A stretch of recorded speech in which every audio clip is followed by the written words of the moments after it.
Well, we finally got a great game. We were waiting for it, and the game that we've been talking about for 2 months on this show somehow went under the total. That is a shockingly painful result for overbettors, but that's not the lead.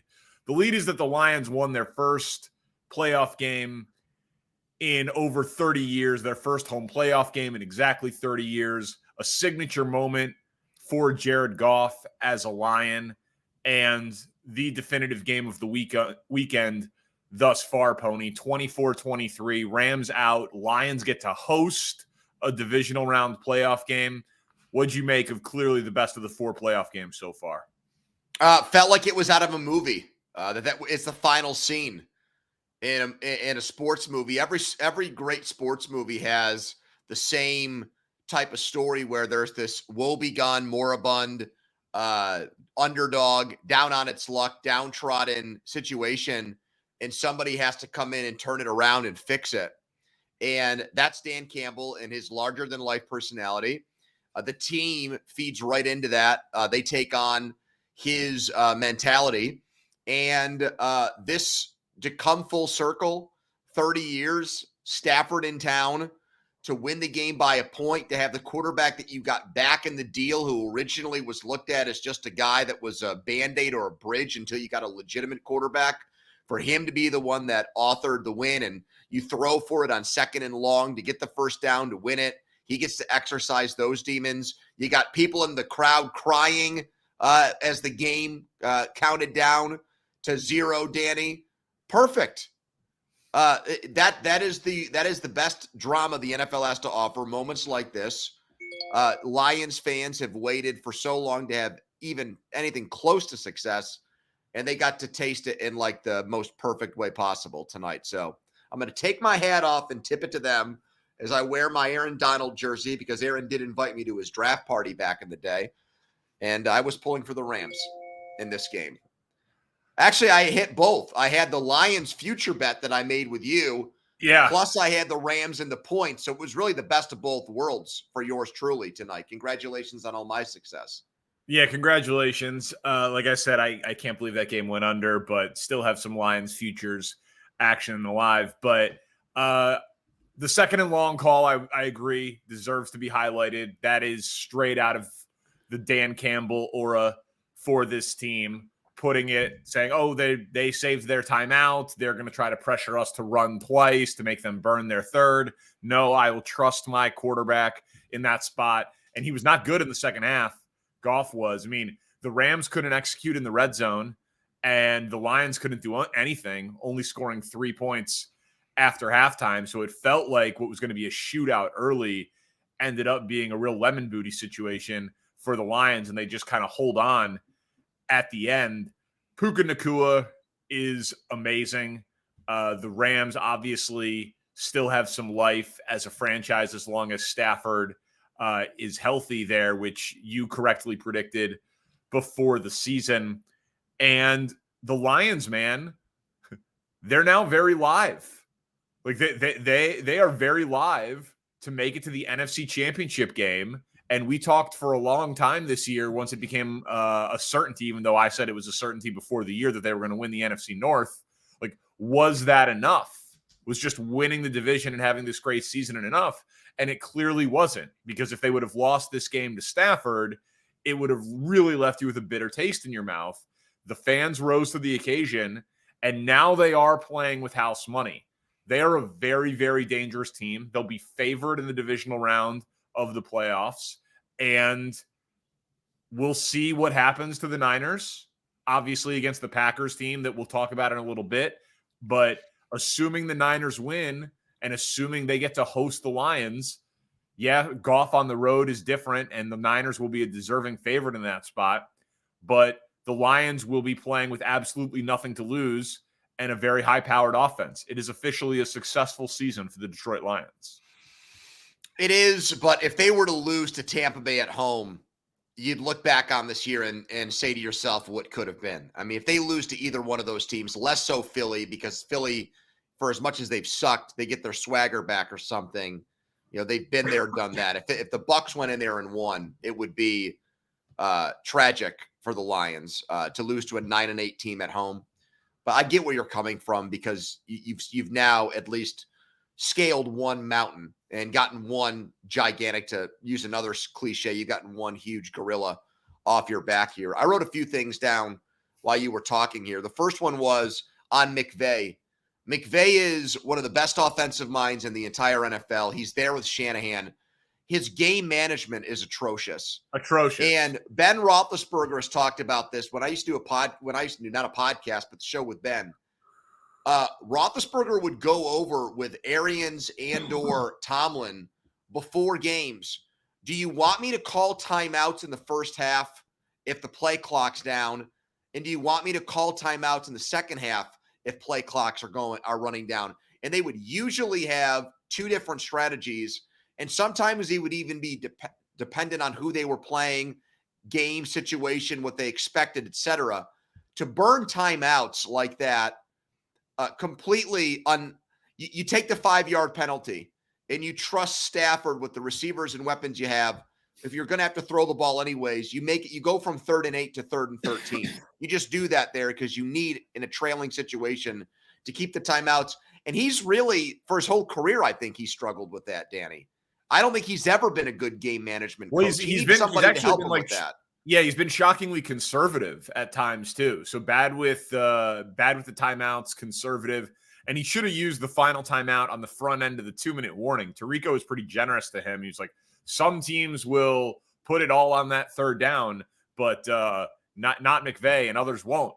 No, that's a pretty common use the timeout on the front end of the 2-minute warning, because then if you force an incompletion, you get the extra timeout with the 2-minute warning after the punt. So that seemed like it's a fairly standard operating procedure timeout that McVay did not use there. So I agree. He deserves to have a little bit of egg on his face. I thought one of the other players of the game for the Lions, even though the Rams didn't punt the ball in the entire first half, Hutchinson, they're looking for a defense that has struggled this year, that I think is 23rd in points allowed, for the guy they picked with the 2nd pick who made the Pro Bowl to rise to the occasion in games against a very good offensive line. I thought he did that in this game, Danny.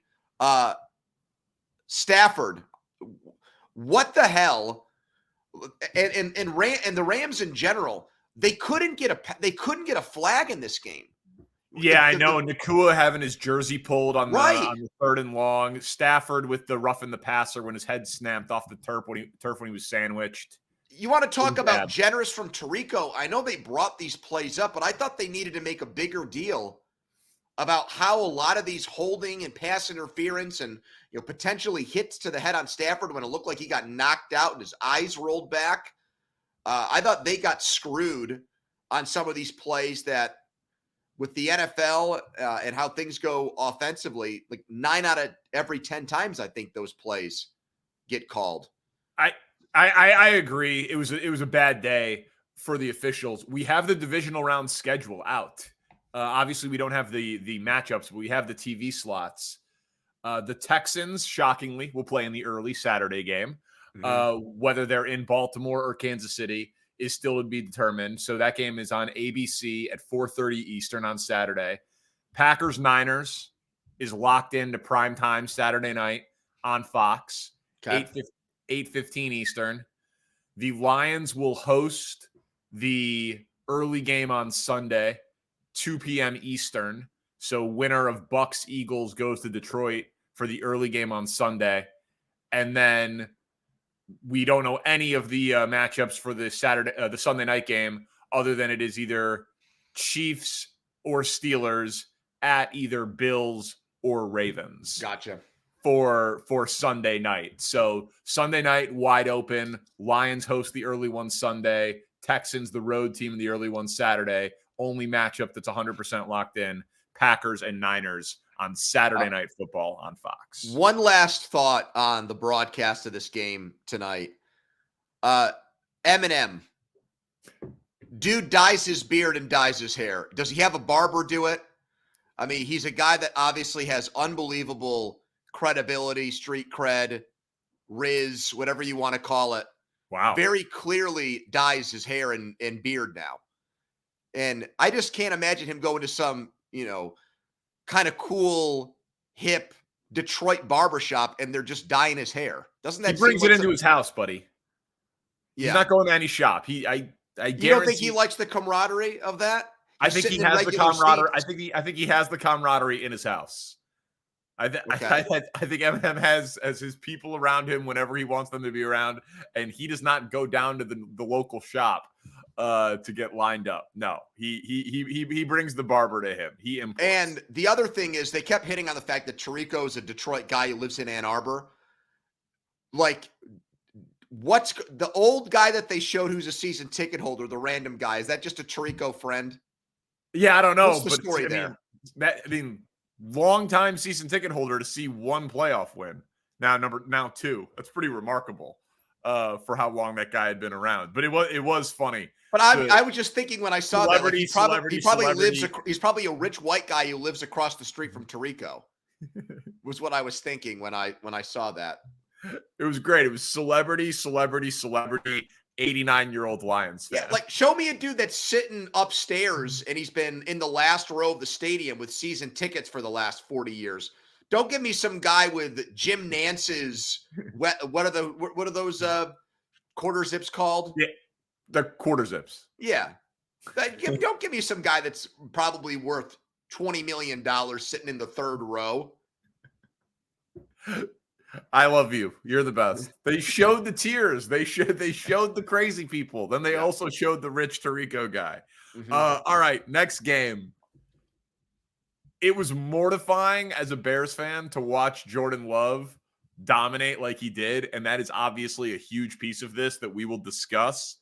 But what do you expect the fallout to be from the latest Mike McCarthy Cowboys playoff meltdown? So just all the football insiders are making me feel like I've got this one pegged wrong. That McCarthy getting fired is not the surprising part of what the fallout will be from this. I mean, Jerry Jones is talking about how this is like the worst playoff loss he's ever experienced. And when a guy he's experienced a lot of them, when he gives that press conference after a game, I wouldn't at that point. I think Mike McCarthy should call a moving company and start to get his ducks in a row almost immediately. So I think his coaching career there, he's going to be the fall guy. He's the scapegoat for another calamitous playoff loss. The part I've got wrong is that everyone's saying Belichick. Like it's fait accompli. I mean, all the betting houses where it's legal to bet on these things where they post these futures with coaching have Belichick as a minus 200 or better favorite to be the Cowboys' next coach. And I've said this. I'm shocked that there's such a assumption that those two personalities would be able to coexist and run a football team together. And that Bill would want to go to an organization where the owner was giving press conferences after games and everything is on Front Street. Like, is Jerry Jones going to allow for Bill Belichick to do his dour, short press conferences where he just gives 1 or 2 word answers? That's the antithesis of who the Cowboys have been for the last 40 years. Well, it's not like Jason Garrett was a great soundbite. I think that Jerry is the sizzle and Bill would be the steak. He's a celebrity. He's a Hall of Famer. And apparently they have a good relationship. So it doesn't surprise me. And I think that the Jerry Jones of the 90s who hated that Jimmy Johnson got all of the credit, so he brought in Barry Switzer and then he blackballed Jimmy Johnson for a couple of decades. I do think he wants one more Super Bowl, before he dies. And if he has to share some of the limelight to get it, he's already retained his general manager again, who nobody even knows what the guy's name is. Will McGarry, one of the best scouts. And every year it's is he going to get an interview for another job? And he's like, nope, I'm happy here, because he's just apparently an awesome talent evaluator who has to take none of the heat because Jerry likes to call himself the GM. So this guy gets paid a boatload of money to scout for the Cowboys, but not have to take any of the pressure and has unlimited job security. So the GM's in place, Jerry's the lightning rod, and Belichick just comes in and coaches. But the thing is, you give up 48 points, to Jordan Love, you can't promote Dan Quinn. No, you're right. That's off the table now. That's a good point by you. Like that is not happening. You cannot make that argument. So I think by the time people are listening to this, there's a very good chance that both Dan Quinn and Mike McCarthy are fired in Dallas, and they've got a real decision to make on Dak Prescott, because he is expected to be and to want to be the highest paid player in the NFL. And well, have Spencer pull up his contract situation while we're going on this. The amount of money he has left, the term on his contract, the amount he's making per year, because I want to do more on that. But I do want to circle back to Belichick and Jones one more time. Outside of Parcells, which didn't work, all he's done is hired yes men over and over again. That's all he's done. Guys that he can lord over, who answer to him, who, like you said, just coach. But at the same time, if Jerry Jones, like Al Davis would do, wants a certain offensive philosophy or wants a certain game plan, I think they acquiesce to it. He's always been the most hands-on owner, or one of the most hands-on owners in professional sports.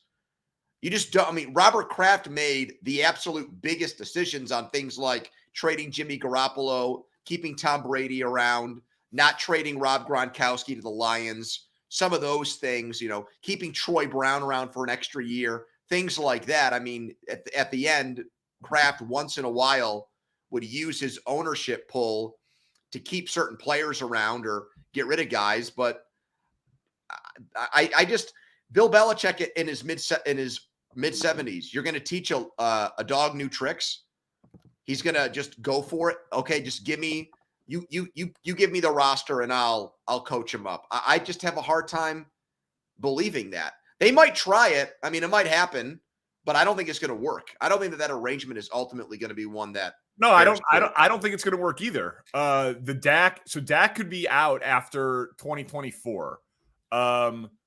He's got a $59 million cap hit next year, but would be an unrestricted free agent in 2025 at just 32 years old. So the talk has been that this is the offseason where the extension comes.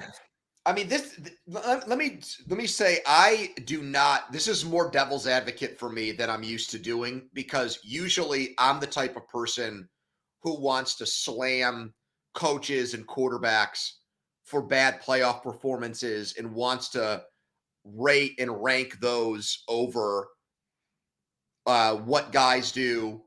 And like you and I have had this debate for years. Like, you think there's an argument that Peyton Manning's a better quarterback than Tom Brady? You and I have discussed this. Yes. And I think that that's insane. Like, you and I have had those types of discussions. Four Super Bowls with four different coaches is my argument for Peyton. Well, but also you just think he's the greatest regular season quarterback of all time. You've used those exact words with me.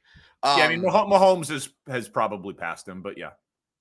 Well, if he does it for another 7 or 8 years, if he's on that path, right? Yeah. I mean, I don't want to misquote you or put words in your mouth, but like, I'm a little bit surprised that you wouldn't want to pump the brakes on moving on from Dak or even McCarthy, because it's just one bad game. Well, but here's my point though. Like, it's not, it is one bad game, but it's another bad game in the postseason. And sure, you can run it back if you want, but he's only going to get more expensive. So does Dak Prescott feel to you like a guy that you'd be comfortable giving a 5-year, $350 million contract to and making him a $70 million a year player for his 30s? Because he's going to want a raise. He's going to want the majority of it to be fully guaranteed. And he's going to want to be the highest average annual value player in the NFL, because he's obviously produced at a high level this year and he's good enough to get paid. And so the most recent guy who gets paid gets that big number. Does Dak Prescott feel to you like a guy who should get $65 to $70 million per year? No, he doesn't. So that's the calculus. I'm not saying that you have to move on from him. I'm saying it's going to be very, very difficult to build a team that can consistently be competitive around that guy making that much money with that level of talent. He's good. He produced. He proved me wrong this year. They threw the ball almost 600 times, and he had an absolutely It's just monster weird season. because I think that, like, for example, Kirk Cousins got hurt in the middle of the year. They were probably not going to make the playoffs. I bet if we polled our audience right now and asked them who's a better quarterback right now, this very second, most of them would answer Cousins right at this very second, even though that guy hasn't done diddly squat in the playoffs either. But sometimes, like, Nick has made this argument, Nick, right, about LeBron versus Jordan. It's almost like LeBron sometimes gets punished for getting to the finals and losing, as opposed to a guy getting credit for not being there at all because it keeps his record clean. You know what I mean? In those moments. And But I'm not just doing the win losses, man. I mean, he threw 2 picks and he had a couple of picks that were dropped. He was not good. He was. I'm not here to disagree with that. But if I were running the Cowboys right now, I would, like, you're saying that this decision has to get made in the next 3 months on He's an Dak? unrestricted free agent after next year, so you'd be facing a franchise tag on Dak, which you can do, obviously, if you That's want what to. I would do then. That's what I would do. You know, like you could let him play it out and then franchise tag him if you want, but then it's a distraction all of next year, and you're not giving a vote of confidence to the guy who just had the best season of his career statistically. So I think he's got him over a barrel. We need to give the Packers some credit, though, man. Like, youngest offense in the league. It is unbelievable. Sometimes it's just like a media narrative creation, and you can be like, oh, he's wearing a Packers jersey and he sat behind him. How he bounces on the ball of his feet in the pocket, how he holds the ball low and then whips it out with the quick release, the ball deception on the pump fakes. Jordan Love looks like Aaron Rodgers. But I said that, and I thought he was doing, like, we have people in our field, in our line of work, who do and I don't mean like impressionists like Joey Molinaro or somebody like that, who, by the way, I think listens to the podcast sometimes. Shout out. I'm talking about, like, people that basically steal somebody else's shtick or style, and they just aren't as good at it. You know, local hosts that try to be Colin Cowherd or try to be Jim Rome or whatever. And I thought at around Halloween that Jordan Love was just trying to copy Aaron Rodgers, but wasn't any good at it. You know what I mean? Dude, he's like, the best quarterback statistically in the NFL since week 11. I know. This is no longer a small sample size. And you know what? I watched him. He came to Pittsburgh. The Steelers won that game. But I watched him in that game make like 3 or 4 throws where my jaw hit the floor. And if you go back and look, that's really, they lost that game, but that's really where his season started to turn that corner. I look like a complete imbecile on him. I said back in, I think, early or late September that I thought Kenny Pickett was better than him. Yes, you did. Dude, I get crushed for it all, like every day he has a good game or has a good moment, because I was just not through seeing it before he played a single game this year. I was like, Jordan Love sucks. I was like, he sucks just because of the math, because of the odds. Like, there's no way they go Favre, Rodgers to another good quarterback. It's not just that. We were talking about this on the podcast last year. I think it was before Rodgers left Green Bay, that he was available to the 31 other teams, and like no one was willing. They were asking for like a 3rd or 4th round pick, and nobody wanted him, Danny. Nobody thought he was good. It's crazy. It's disgusting. It is actually disgusting that they're going to go 3 for 3. And I got one more thing for you. We don't talk about Aaron Jones enough in terms of value to a team, because he's not Christian McCaffrey and like an all, he had 1 catch today. He's not terrible out of the backfield, but he's a runner and a bruiser and a workhorse back. They are so much better when he's healthy. And a few weeks ago, I was watching a Packer game and the broadcaster said, he's the best player on the team. And I kind of bristled at it. I was like, they got Jair Alexander and Kenny Clark and Campbell and Bakhtiari and they might be right in terms of like pure football player. That guy is tough as hell, never gets tackled for a loss, always falls forward. Just a incredible like situational runner. It's 3rd and 3, he'll get you 4. It's 3rd and goal from the 2, he'll get into the end zone. Like he is just very, very, very important to what they do. And because he missed some games in the middle of the year, he's real fresh. And their offense is a straight up problem, man. Like if the Niners defense doesn't come to play, they can score. They can score. I was just going to say, and this is an idea that I stole from one of my old colleagues, Mike Shope, who does afternoons in Buffalo, is one of the great local talk show hosts in America. He has said for probably 15 years that in these situations, the team, for example, that is the number 1 seed should pick who they play. Yes. That it should not be a seeding thing. Yes. The 49ers should pick now of the remaining teams who they want to play next week. And I think if they were given that option, they would 100% take the team who wins the Bucks-Eagles game over the Packers. Would you agree with me on that? 100%. And I agree with that. I didn't know that Shope said that, but that I've said it before too. He's older than me, so he probably said it first. But it also would guarantee that every single matchup had an extra layer. I know, dude. That's the other thing I love about it. Pick up basketball trash talk. Oh, you want us? Like, you chose us? You think we're the easy out? Like, every single matchup would have that extra element to it. I agree. It's a great idea. Great idea. We got a lot more to get into, including the Chiefs as contenders and CJ Stroud's breakout moment. Give us a 5-star rating, please. Tell a friend. First and Pod, back after this.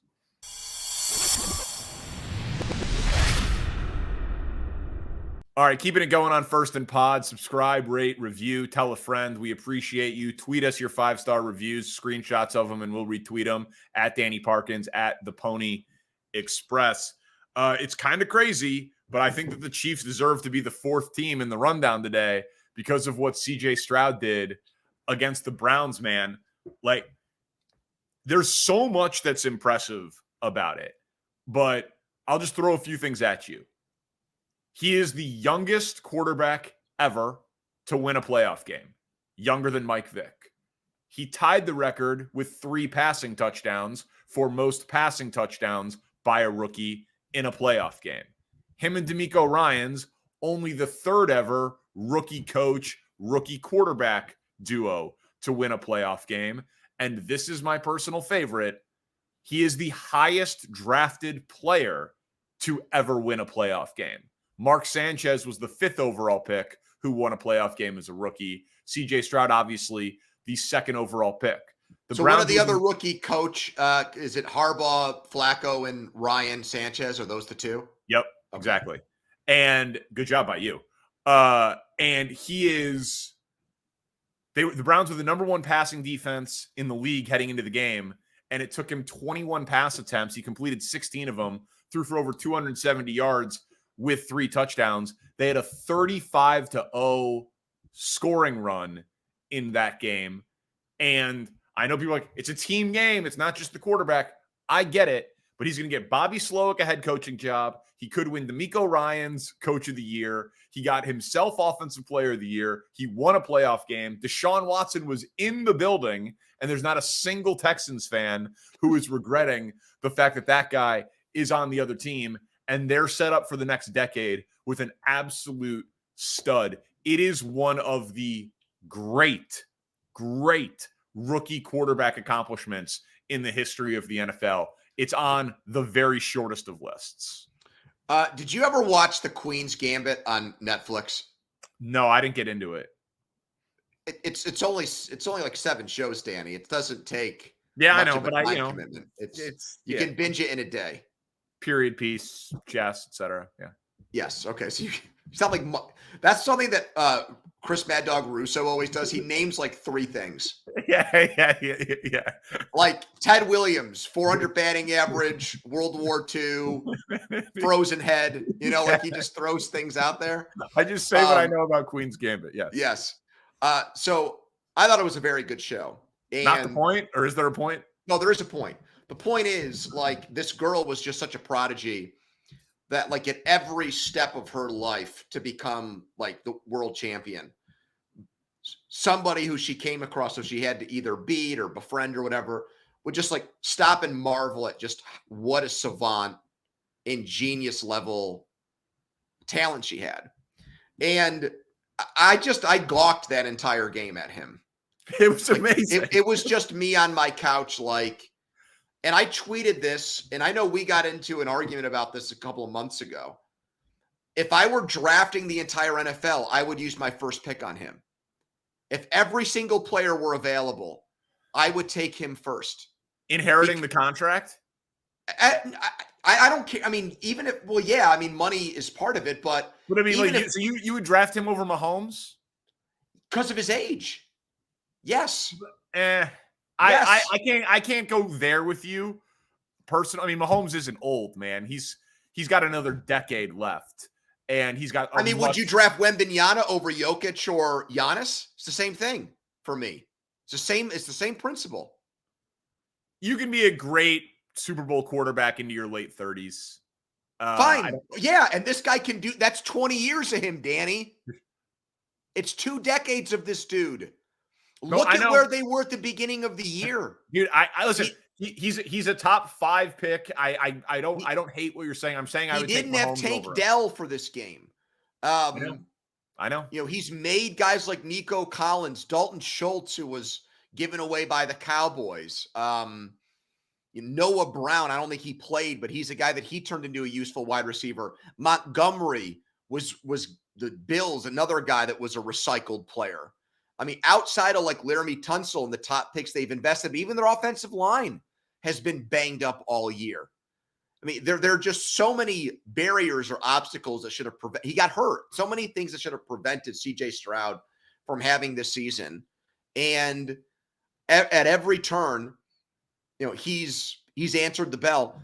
I'm going to say it right now. I think there's a very good chance I'll pick them to win the Super Bowl next year, depending on what happens, because they have the cap space on top of getting the coach right and getting the quarterback right to make their team a lot better. And dudes are going to want to play with this guy, Danny. That's the other thing. They have? I know they traded the pick for Will Anderson, but they have Cleveland's first. They have Cleveland's pick, man. Yeah, and so I think they have an extra. They have Cleveland's first round pick and Cleveland's third round pick this year. So even though they gave up their own draft capital to get Will Anderson, who looks very good, they are going to be adding a first round talent to this team. Yeah, I don't know what superlative you can put on it, man. He looks like an absolute superstar. The AFC is completely loaded at the quarterback position, and they look like they've got the coach as the leader and the young talent and the cap space and enough draft capital. And is it out of the, I mean, we'll do the preview pod obviously later in the week, but he's terrifying. You know, like Lamar in the postseason, rust with how they handled week 18. It's, if he gets hot and on a heater, good offense beats good defense. Mm-hmm. It is totally in play. Like, no one wants to play CJ Stroud right now. He is terrifying. Well, that's why I was pounding the table for us to vote him for the MVP. And he won't win, but he played like an MVP this year. We saw what they looked like when Case Keenum went into the lineup. They were a totally different team. Yeah, that's you're right. I mean, that was a good value loser that we placed, which is what I'm known for. We betted it. We betted it 95-1. Everybody agrees that he's one of the most valuable players in the league. It got all the way down to like 18-1, and it never had any shot at winning. And we get to say, but it was still a smart losing wager. A lot of bloom off the Cleveland Rose, just quickly on them. They're going to win 2 major awards here, and maybe 3 if you think that Flacco can still beat DeMar Hamlin for comeback player of the year. they're going to win Defensive Player of the Year with Garrett and Coach of the Year with Stefanski. And reminds me of like college football, like when a guy wins the Heisman Trophy and then he plays the national championship game and gets skunked. Like I remember Eric Crouch said that at Nebraska and Miami beat him by like 50 points. It's like, oh my God, this is the MVP. Yeah. It's ridiculous. That's what it felt like watching that defense with Garrett. 45 points, get completely annihilated on the road. And then Stefanski, I thought they coached circles around him in that game as well. Yeah, they ran into the buzzsaw. We will get to the Chiefs and a very weird accomplishment in this game. More First and Pod after this.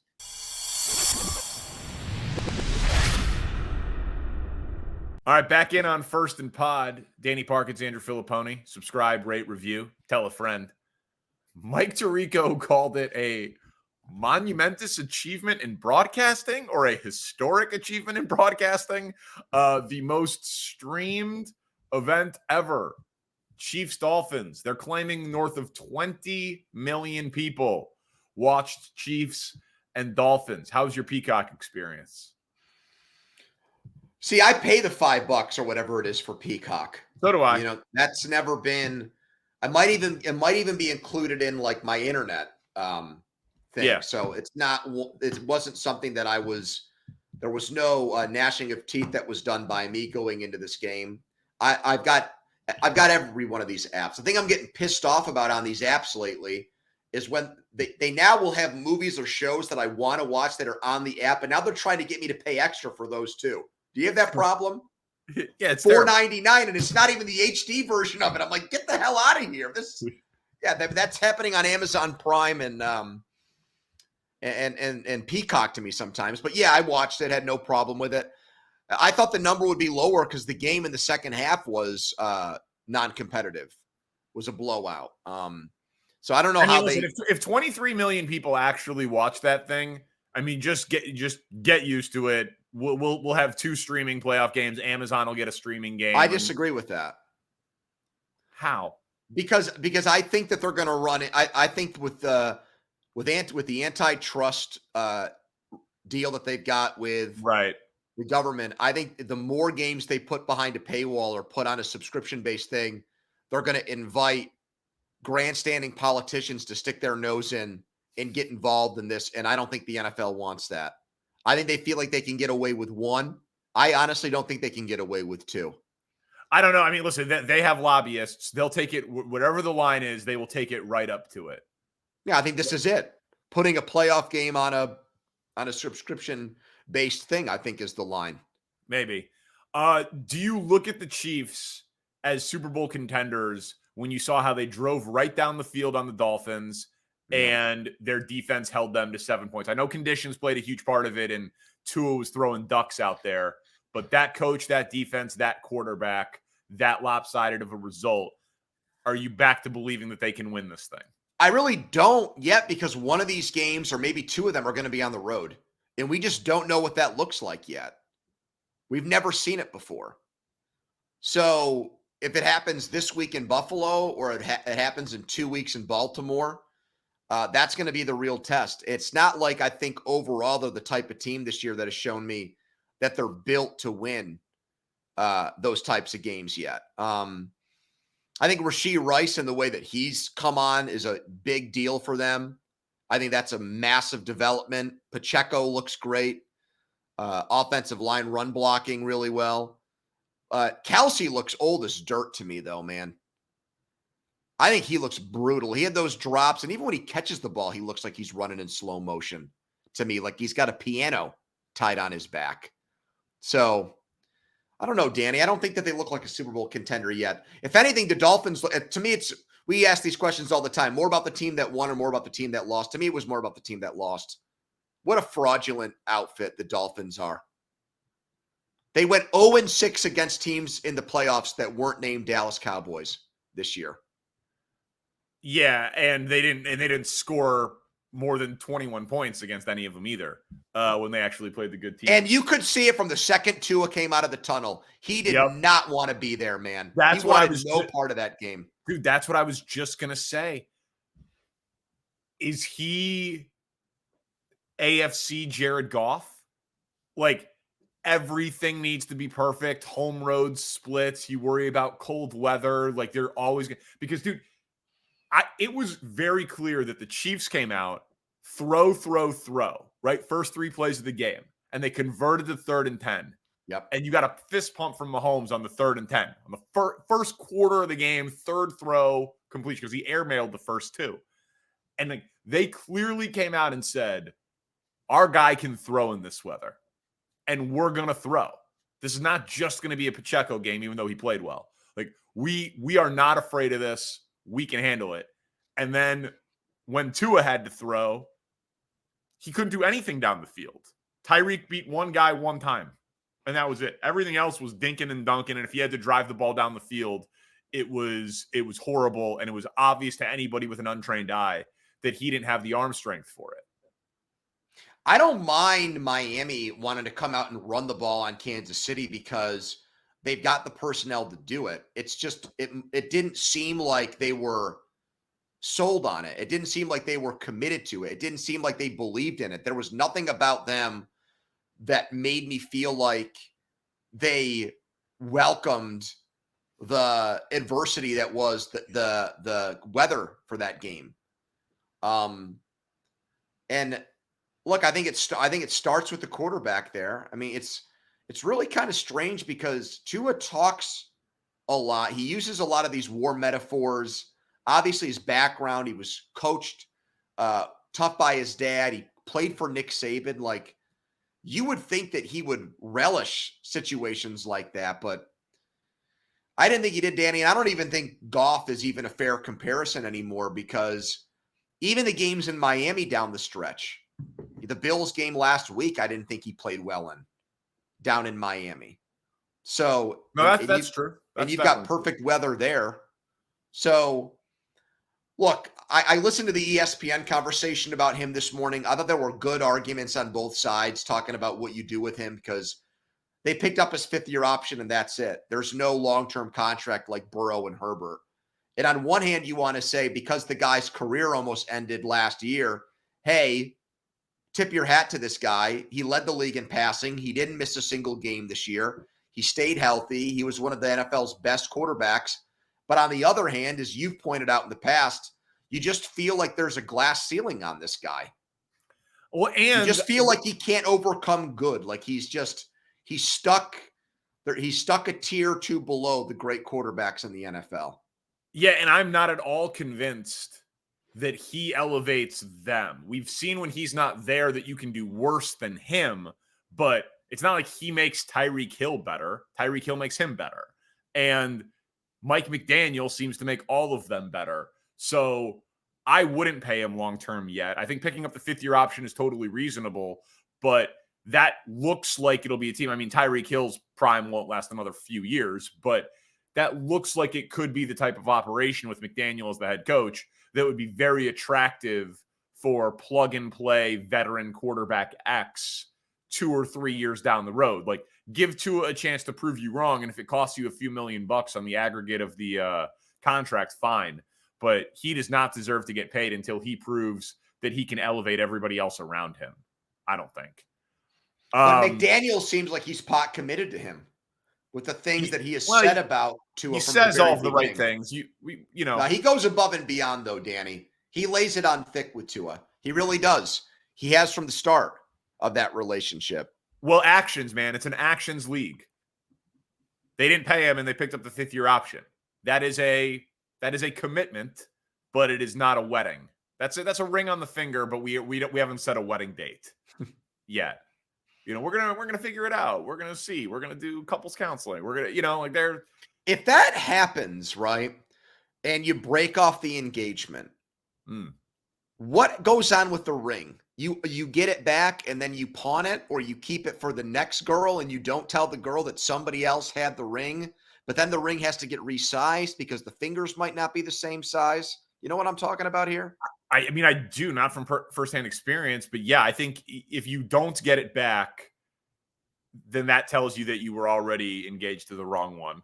Can you threaten legal action to get it back? I mean, you could threaten legal action in this country for anything, but I don't think you could get it back because you gave it to her technically, and she's in possession of it. which I hear is 9/10 of the law. Yeah. But maybe the 1/10 is for situations like this. Right. Are you prepared to be mercilessly mocked on our pod tomorrow when the Bills destroy the Steelers because you said that the Steelers were going to be really good this year and that the Bills were fraudulent, and then the Bills are going to humiliate your team and end their season? Are you prepared for that? Well, I've already predicted that the Bills are going to win the game by 20 plus now that the weather is looking better.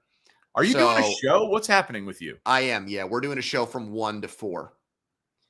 Okay. And then I'm getting out of there. We're going out an hour early, and we're getting done early. Okay. No, I had to stay on the air during some of the COVID makeup games that they did, and it was horrible. It sucked. You can't be counter-programming Steelers playoff games. No, you just do play-by-play and hope that you don't get in trouble for it. Yeah, that's pretty much what happens there. All right, so we are going to do an abbreviated episode right after. Yeah, we'll do the 2 games. We'll get Eagles, Bucks. We'll get Steelers and Bills in for everybody. Okay. Thank you to Spencer Ray, our producer. Tell a friend. It's First and Pod. Peace.